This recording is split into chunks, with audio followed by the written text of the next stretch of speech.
Good morning, everyone. Welcome to the Smashy Business Show and Merry Christmas to you all. I'm Warid Ahmed. And I'm Abdul Majid. And it is Wednesday, December 25th, and we're almost at the end of the week. I'm sure that you're all at home celebrating the holidays. How are you feeling today, Majid? Good. Everything has a Christmas tree. Every shop has a Christmas tree. It's so we have much a Christmas festivity. tree right here. Yeah, we also have one. So it's a good festive season. Enjoy with your family, friends. It definitely is. And yesterday, actually, me and Majid were discussing how Christmas leads to such a rise in revenue for all these stores because of how many sales there are. And we actually tested this theory by, when I was at the mall, I could not tell you the amount of stores that had sale. Every single store possible, like the festive season was really alive, and it wasn't just like stores like Baby Shop, Center Point. It was also like luxury-ended stores like Sandro. Like they all had sales, and they were really up there. It's just festive seasons are best for sales and best for earning as well, because people are looking for gifts for their loved ones. The mall was scary yesterday. Let me tell you. A lot of people. Magic. Yeah, everyone is there for the Christmas dinner, I guess. I'm not even joking, but I remember when I stood at the elevator that is facing the Apple store in Dubai Mall, and I looked down, it is so filled you cannot even see the ground. That's how filled it was. It actually wasn't just people shopping for their family. It was also just families in general enjoying the wintertime. And I was like, what a bad day I chose to come to the mall.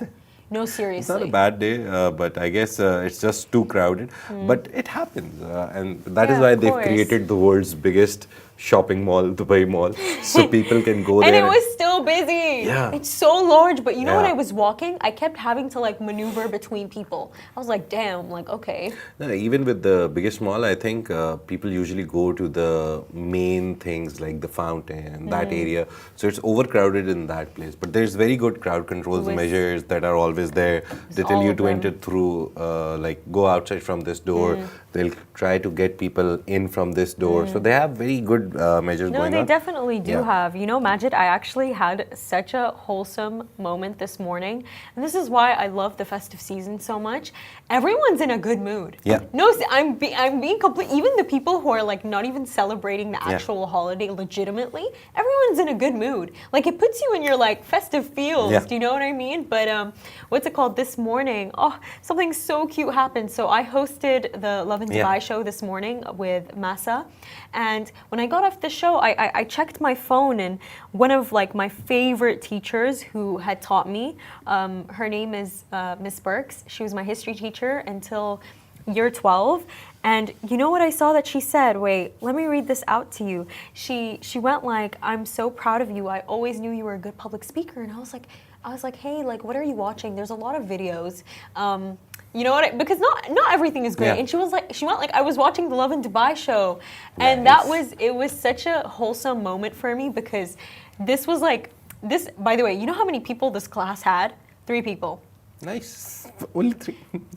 Because basically everyone in my cohort, they just wanted to be computer scientists and mechanical engineers and doctors. So what ended up happening was our science classes were like packed with people. Nice. Yeah, and history class, only 3 people.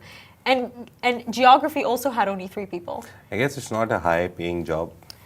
That is why people stay away. Because social sciences and cultural studies, anthropology, really good professions too. They are, but there's very low amount of there's a scarcity of jobs. Of course. So if you're the top tier social scientist, then you'll get a good placement. But usually all these people go into teaching, right? Exactly, they do. But what's it called? Research or teaching. What's it called? For me, the subjects that I actually took when I graduated, I was kind of everywhere. I took biology, I took chemistry, I took math analysis. That's basically the more, you know how there's like word problems? Yeah. And then there's proofing math, like you're solving the algebraic equations. We actually had 2 kinds of math. Nice. Not that we didn't have word problems, but if you did applications, it was all word problems. I chose analysis. It was the most difficult one, but I found it easier for me, to be honest with you. I didn't like word problems. They're confusing. They're so confusing. Math word problems are not for me, but not the point. Back to the point. Very good with quick maths, very bad with algebra. Always hated algebra. I think he would be good at the word problems. Yeah, maybe. Probably, Maybe. definitely Yeah. you would, because what actually happened is when they split the maths in IB, Okay. they actually recommended for everyone who wasn't good at like actual like hardcore math to just do applications. Oh, That's what they nice. recommended. But point is I took a bunch of subjects. I took chem, bio, math, but I also took higher level English, history, and Arabic. I was very confused because I wanted to go into medicine, but I also loved reading and I loved communications. But Majid, I can say this to you right now. Taking history is what made me communicate in the way that I do and what actually made me a better writer. Not even English class, by the way. History specifically, because what we were made to do is we had to write essays on the spot. And your essay, like say for example, if you made your essay, oh, in 1974 this happened, you're failing.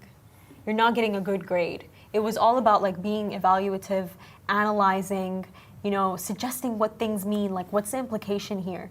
That's actually what made me a better writer, taking history, not Basically, English. comprehension, like trying to get to the idea which is Yeah. in the subtitles, not like clearly out Exactly, there. and what was so enjoyable about history is that we took a look at like historiography. It was so interesting to see how, what's it called, like when you compare historians, but you also take a look at the limitations in their work. Do you see, like this is the Nice. kind of thing we included in our essays. Like even if I mentioned XYZ historian, I'd have to take a look at how he would limit the study. Is it because of the fact that, like some historians, by the way, they only relied on oral interviews. Yeah. Only oral interviews, not anything I else. haven't, And do you have historian friends? I've Yeah? never read history like just to read history, but I've read Islamic history a lot. Oh, it's always the funnest. Yeah, it's like just wanted It's to know how enjoyable. the religion and everything Yeah. like originated and everything happened. And there's always, you're right that some of the historians, they have different methods, but the best ones I think are who would look at, who are like the second or third generation, because they look at all the works, they evaluate the works, and then they come up with, like they'll read 4 historians and then they'll give you a conclusive thought that Yeah. this maybe happened because 3 of them wrote about this. So yeah, history is interesting. It is important, and it taught me that not everything you see is the truth. Yeah. Even if it's written in place, even if if it happened, in hindsight, what are we thinking now? Yeah. It was for me, like that's what was so interesting to see. Like for example, I'll give you what's it called? I'll give you a really big event that happened during the civil rights movement. There was this like Washington March. Have you heard of it before? Yeah, I've Majid? heard the name. There was a really big march. It was called the Washington March, and I think they were marching, and the way that the entire event is looked at, by the way, is that this was like so successful. The people were marching. It was absolutely amazing. But then I remember when I was reading Malcolm X's autobiography, what he actually said was the entire Washington March was just a farce. It was a farce, and it was actually. The entire thing itself was not planned. It was not planned by whatever leader there was in power. It was actually a bunch of people who just got mad out of nowhere. But Nice. the way that it was painted was that, like they're leading them, they created this march, they're giving them a space to be heard. Yeah. So that's what, it made me question everything. And I think that's the kind of dynamic me and Majid always have. I truly do think that, by the way. I come to you in the morning, I'm like, oh, Majid, why is this happening? I give you the question, and then you're like, oh, Ward, it's because of this. But I do believe that it takes one to ask something to actually reach the answer. No, history-wise, there's 2 things that I always love to quote whenever someone is talking about history. One, the victor always writes the history. So if you're looking at political history, it's always the victor. Yeah. So you have to find sources from the loser's side to get a balanced picture. And the second thing is never repeat history. History tells us what not to do, so just don't do what history has taught us. Okay, let's move on to our stories. Yes. The very first one is that UAE's commercial property, which is office spaces mainly, they're booming. And they're beating, UAE is beating Hong Kong, which is one of the biggest markets in the world. They're a global leader in office spaces. Yeah. But now, since Hong Kong's prices are going up, there's inflation, there's like 100 things at play right now. That is why everyone is trying to come to UAE because, again, for the 1 millionth time. No taxes, no income taxes, a lot of business-friendly policies. The processes are very quick, very efficient. But there is the corporate tax now, and that I saw a tax warning this morning that if companies don't sign up for it by the end of the year, they will be fined. Even that, to be honest, is not on the small businesses. Of course. You remember we always talk about it that SMEs, actually not SMEs, micro SMEs as well, MSMEs, all these businesses, they are not taxed still. So if you want to set up a business, you will be a part of MSMEs. So you won't get taxed. But the 15% tax, that's also not UAE's policy. It's the GCC policy. So the cohort that is a GCC, like all the countries, it's given to them by GCC. Yeah. So they have to implement it. But even that is on multinational companies, which are big, which earn 750 million euros. That's a lot of money throughout the year. Then they will be taxed 15%. So that's good sign that at least they're taxing the richest people, the biggest corporation. They're not just taxing a guy who has 4 employees and is running a small agency or a small tourism It definitely company. is fair because we're also seeing it in how this is going to be implemented as of January 1st, 2025, where all companies in all of the Emirates in the UAE are obliged to provide their employees with insurance. Yeah, that's all also employees. So we are seeing that their rules are very fair. Yeah. They are extremely, extremely fair. And even with the 15% tax, yesterday I was reading it somewhere that Oman is opting out of it for now. They don't want to do it. Saudi Arabia hasn't done it right now. UAE is there. Bahrain, they have implemented it. Qatar has implemented it. So even within GCC, the countries are taking their sweet time before they introduce that tax. And that's good. You know, it's really good that these countries in the GCC they're thinking about it very carefully. Yeah. Because me and you have seen this when what's it called? When a continent or a country just decides on a tax, and we saw this specifically with the EU. So a part of their net zero policy, they have this 5% tax, to be exact. And if you're trading with them and you're doing something that's harming the environment and you're trading with them, they tax you on 5%. But that's where it's unfair, because, for example, with Qatar, following the Ukraine crisis, the European Union wanted to move away from relying on Russian oil. Yeah. So what they did is they started relying on the liquid natural gas from Qatar. But what ended up happening is that because of the fact that Qatar started trading that with them, if you're trading with them, you're going to be taxed 5% on that revenue, which is completely unfair because yes, Qatar is trading on something that is harming the environment, you are buying it. They're keeping your lights on, so exactly, you're just buying be a little it. considerate, No, it's strange to me because it's like you don't need to be producing something to be a part of the problem. The reason why it's being produced is because you're buying it. You need it. It doesn't make sense whatsoever. But there's a lot of factors involved in all the taxations. Yeah. The interesting thing that I see in Middle East especially is, and with Saudi and UAE rising, like they've risen like anything in the past 2-3 years, they also have incentives in place. So if you have net zero targets and you reach them, you'll get incentives on taxes. You have a good workplace policy, you get incentives on taxes, your taxes go down. Even the visa process, for example, if you work for a company in UAE or Saudi, you need a company visa or some other kind of visa. There's like hundreds now in UAE. So there's many ways to come to UAE legally on visas, freelance visa, green visa, blue visa, I don't know. There's a whole list. But the main thing is, when, for example, our company, if they sponsor us, if they do our visa, they are also, the visa fee is categorized on the basis of how many multiple nationalities you have. So that's also a good part. It's very interesting. The first time I found about it, I was surprised actually that if you have like 4 or 5 countries represented in your company, or at least continents maybe, but then you'll pay less visa fee. You'll be in category A. So category A, you'll pay less visa fee. If you're in category B, like you have only 2-3 nationalities, you'll pay more. So there is incentive in of course. getting multiple nationalities to work for you, being environmental friendly. So whatever good you do within the domain of your company, even if it's a small company or a big company, you get incentives from these countries. So they're not like just taxing you. They're also giving you options to reduce that tax as well. And just going back to the main story, this boom in the UAE's commercial property market, it's so important because of the fact that, it shows that, there's going to be increasing investments in the UAE in modern, high-quality office projects to meet this growing demand. And it's also solidifying the position of Dubai and Abu Dhabi in leading business and commercial hubs in the MENA region.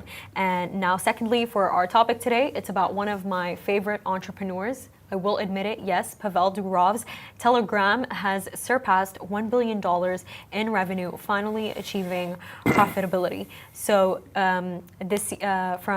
over 12 million Telegram premium subscribers have tripled from that exact number from 2023, and they have experienced like significant increases in advertising revenue, and they've utilized monetization tools like stars, gifts, and mini apps.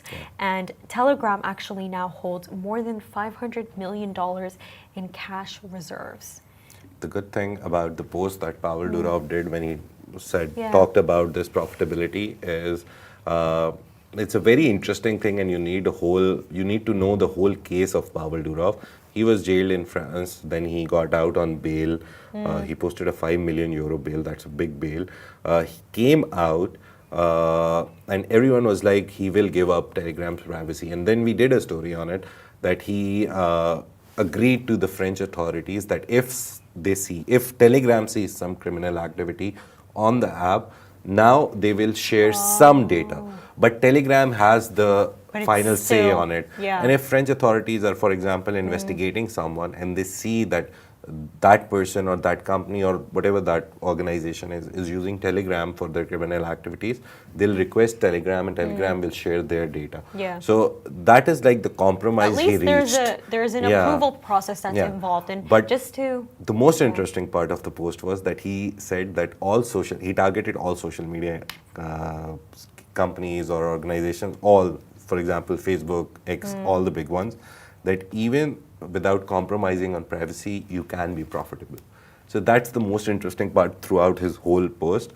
Stars and all these things, we've seen all of this in TikTok as well, on TikTok Live. And a lot of get gifts and money even from this. I saw something soon. I saw something very recently of this, Majid, where so news agencies are starting to have their own.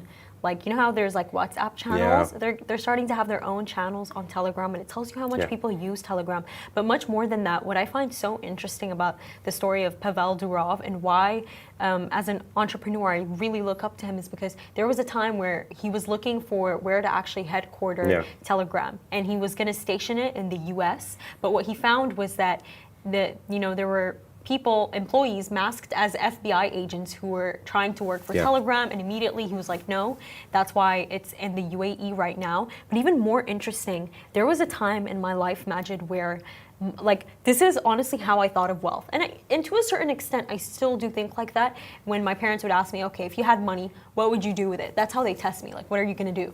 And I was like, okay, if I actually had like a lot of money, what I would do is I would buy a bunch of houses in different locations. I am a believer that a war can break out in any location at any time. So I'll just move there. Exactly. Now you got to have a new moving location. You need to have a backup. But I always thought that. But then I watched a video of Pavel Durov talking, and he said that I don't own any assets. Like, I don't own homes. Because what that does is that it stations you in one area. You can't move out of that one area. You can't be free. And I found that concept so interesting because something that I hear from a lot of homeowners is that it does come with a lot of responsibility. It comes with a lot of responsibility. The upkeep of the house and the real estate it's a lot, to be honest.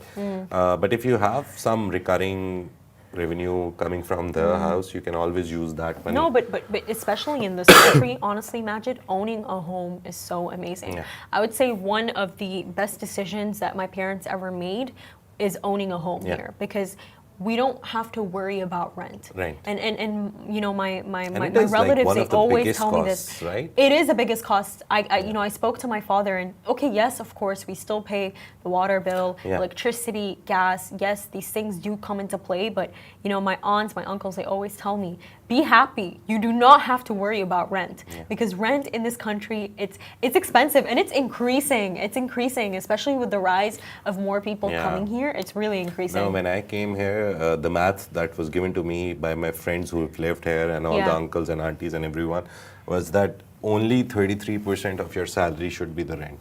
So find a place which has like 33%. For example, if you earn 10K, your rent should not be more than 3,500. So find a place where you can live for 3,500 per month. So that's the math that was given to me, that the next 33. That's really good, you know, Majid, because so I was, sorry, 33% should be for all the expenses, daily expenses, water bill, blah, blah, blah, eating, food, groceries. And actually, they told me 33% savings. I was like, quite difficult. In this economy, quite difficult. But they were like, at least even if you move your expenses up, try to save at least 10 to 15% of your salary. Try to get a saving at least in place, because exiting most of not this country, thankfully here you don't have to pay taxes or anything when you're exiting the country. You just pay your bills, all the bills that are due on you, and you just leave. So if there's a diva bill on you and you leave, just pay that and leave. But a lot of countries, they have exit taxes. So Canada, for example, UK. Do we have that here? No, thankfully not. Here you just pay your dues. If you're using a postpaid plan on your phone, just pay the bill. Pay all the bills and just leave. No one will say anything to you. But a lot of countries have exit taxes. So those savings, basically my uncle's, the main idea was from my uncle who has a Canadian nationality. She was like, I can't exit Canada. I live here and there. He's sometimes here, sometimes there. He works here. He works in Canada. So he's like, I can't exit the country without paying the taxes.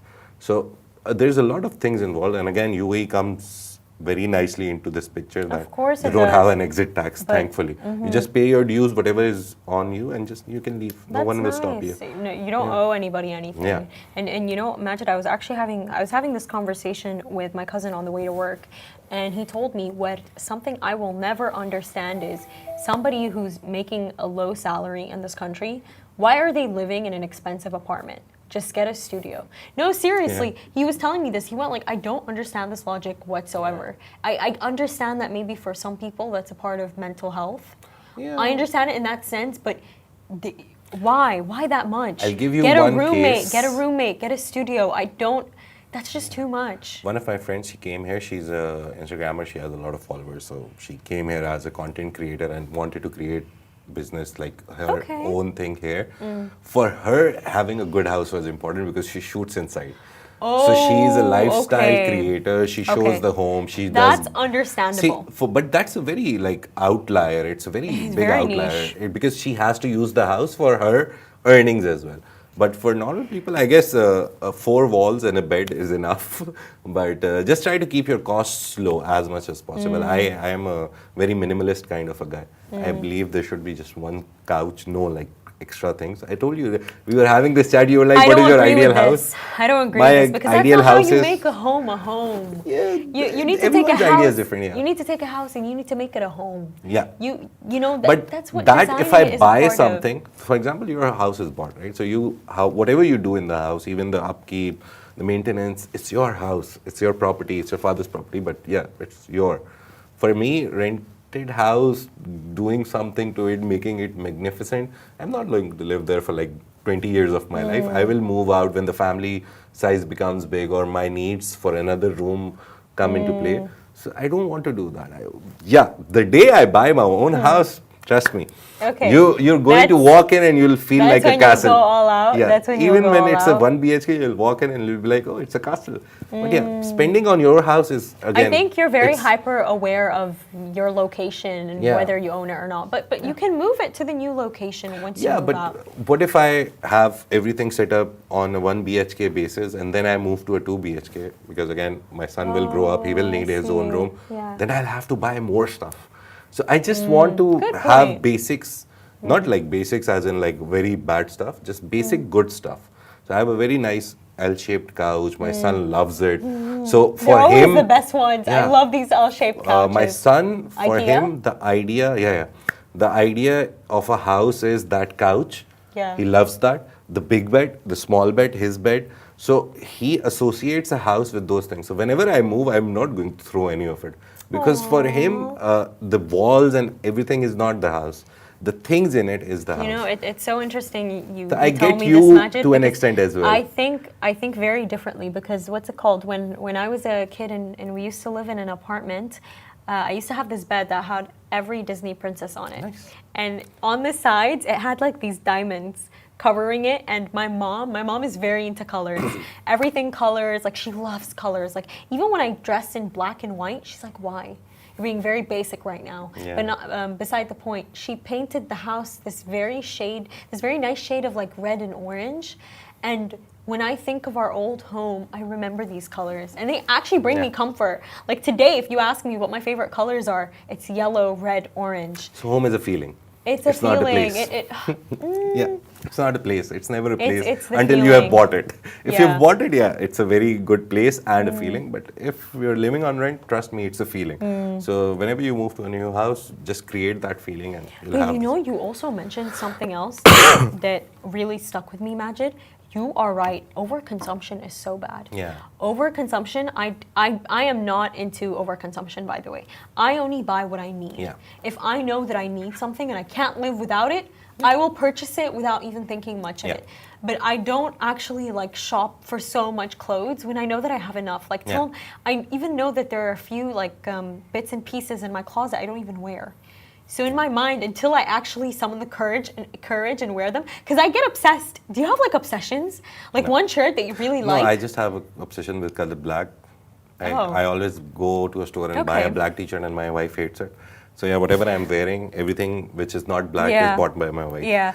And finally, for our last topic today, Musk's xAI has led a $6 billion investment round, and very interesting Middle Eastern investors have participated. So we have Saudi Arabia's Kingdom Holding, Qatar's Investment Authority, and Oman's Investment Authority, and the UAE's AI leading investment company, MGX, has also participated. But just to take a look at the investors in general that have participated, it is absolutely crazy. Not only do we have Middle Eastern investors, we have BlackRock, we have Morgan Stanley, we also have Valor Equity Partners. But you're already seeing here that these are big names. And then these are very, very big names. The chip giants, NVIDIA also took part in this round. This was the Series C round because a lot of people will confuse it with the last round, 6 billion round. I don't know why he's always using 6 billion, but in May this year, they raised Series B funding.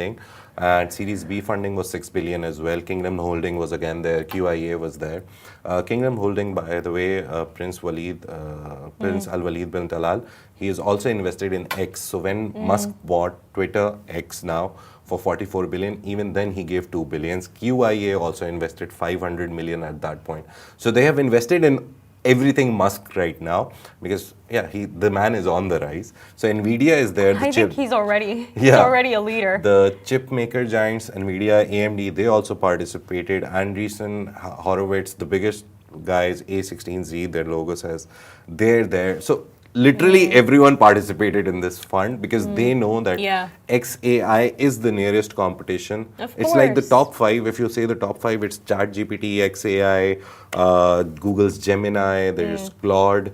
So there's like 4 or 5 big giants who are there, and xAI is one of them. You know what I find is pretty good. I've tried it. You know what I find really entertaining about all of this is that in the FII 8 summit in Riyadh, Musk actually went on to say that there is a 10% chance that AI will go bad. He will tell us all of this. He will make us paranoid. And then he will make like us hysteric. And then he's going to dip his feet into the pool of AI more and receive $6 billion of capital pool. This man, I just find him entertaining. That's funny also because he recently raised it. Like May 2024 is not that far away. It's like 6-7 months before he raised 6 billion and then again 6 billion before the end of the year. And what he said makes sense. He said a lot of compute is needed. So on X where he is, He said when xAI announced this funding, he said a lot of compute is needed, and we actually know that running AI LLMs, they need a lot of computing power and then a lot of energy and then a lot of cooling.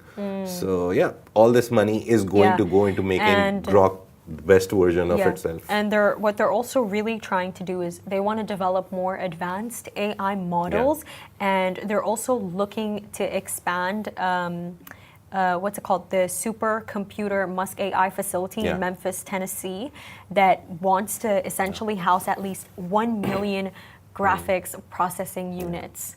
So NVIDIA and Musk's xAI, they're already in partnership. This funding round is different, but they're already in partnership. They built a data processing center. I remember we talked about it. Usually a data center takes 6 months minimum, best possible minimum time is 6 months. Jensen Huang, the CEO of NVIDIA, he said Musk was so quick with it, we built it in 15 days.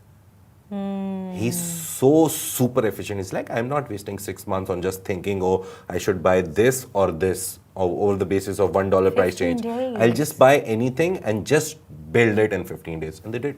So he's like, this guy knows no bounds. He does. He wants to go to Mars, obviously. And more than that, the Middle East, the GCC specifically, they know no bounds. Because what they're doing here is that they are setting the stage for being a part of something really big in history. They're not missing out this time. They're not going to join late. They've joined exactly when the time is rising. And what gives me even more goosebumps about this entire situation, Majid, is I remember when I attended the Global Media Congress, is that a lot of these AI experts and specialists said that AI has not even actually reached its real potential.